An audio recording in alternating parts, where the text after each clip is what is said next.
वो मायावती लखनऊ में एक चुनावी सभा को संबोधित कर रही हैं। सुनते हैं क्या कुछ कह रही हैं।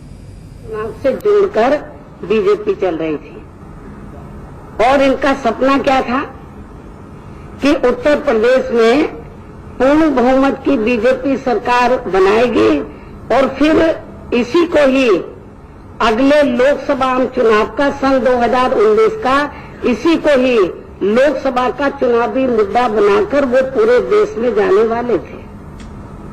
लेकिन बीएसपी की वजह से इनका ये सपना यहीं ब्रेक हो गया, टूट गया बुरी तरीके से। और इनकी उम्मीदें सन 2019 में जो लोकसभा का आम चुनाव होने वाला है उसमें भी टूट चुकी है।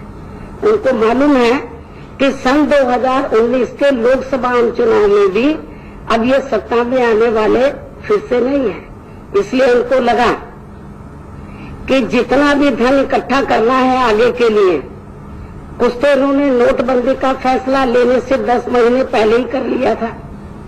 उनको लगा अब सरकार तो वो केंद्र में दोबारा से बनाने वाले हैं नहीं, तो जितना भी इनको धन और इकट्ठा करना है तो और कर लो, क्योंकि यूपी में अब ये पावर में आने वाले नहीं है। तो और इनको मालूम है, बीजेपी को भी मालूम है, सपा और कांग्रेस गठबंधन को भी मालूम है कि बीएसपी इधर सत्ता में आ रही है और बीजेपी को तो अच्छी प्रकार से मालूम है।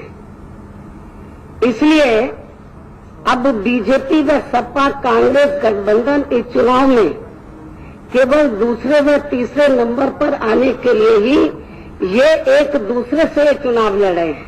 अब इन दोनों का चुनाव हो रहा है कि कौन दूसरे पर आएगा, कौन तीसरे पर आएगा। इसलिए बीजेपी ने चुनाव खत्म होने से पहले ही, अर्थात चुनाव के बीच में ही, इसी महीने 1 मार्च को उत्तर प्रदेश सहित पूरे देश में घरेलू गैस सिलेंडर की एक साथ ही काफी ज्यादा कीमत बढ़ाने में कुछ भी परहेज नहीं किया है, क्योंकि उनको मालूम है वो सत्ता से जा रहे हैं, बाहर हो चुके हैं। तो उनको लगा जो कमाना है कमा लो, इसलिए उन्होंने सोचा भी इसको देरी क्यों करते हो। तो उन्होंने चुनाव अभी खत्म नहीं हुआ और चुनाव के दौरान ही घरेलू गैस सिलेंडर की कीमत काफी ज्यादा बढ़ा दी। ये इससे भी आप लोगों को पता चल गया होगा। हालांकि इसके लिए भी, यानी कि दूसरे नंबर और तीसरे पर अभी में आपस में लड़ाई चल रही है। बीजेपी, सपा और कांग्रेस गठबंधन में, इन दोनों दलों में अब दूसरे और तीसरे नंबर पर आने के लिए लड़ाई चल रही है। हालांकि इसके लिए भी पहले की रेस से तो ये बाहर निकल गए हैं। हालांकि इसके लिए भी बीजेपी व खासकर प्रधानमंत्री श्री नरेंद्र मोदी ने तथा इनके चेले श्री अमित शाह ने भी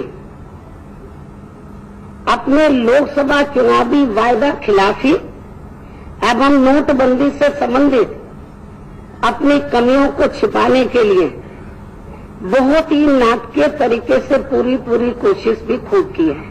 यानी कि दूसरे की लड़ाई के लिए भी इन्होंने अपने लोकसभा चुनावी वायदा खिलाफी एवं नोटबंदी से संबंधित अपनी कमियों को छिपाने के लिए बहुत ही नाटकीय तरीके से पूरी कोशिश भी खूब की है।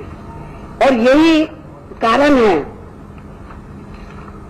कि खासकर इन दोनों नेताओं ने, बीजेपी के इन दोनों वरिष्ठ नेताओं ने, गुरु और चेले ने, प्रधानमंत्री श्री नरेंद्र मोदी और श्री अमित शाह ने, अर्थात इन दोनों गुरु और चेले ने अब अपने राजनीतिक भविष्य को भी खतरे में देखकर अपने आखिरी हथकंडे के तौर पर किस्म की नाटकबाजी करके इस चुनाव को सांप्रदायिक व धार्मिक रंग देने में भी कोई कसर नहीं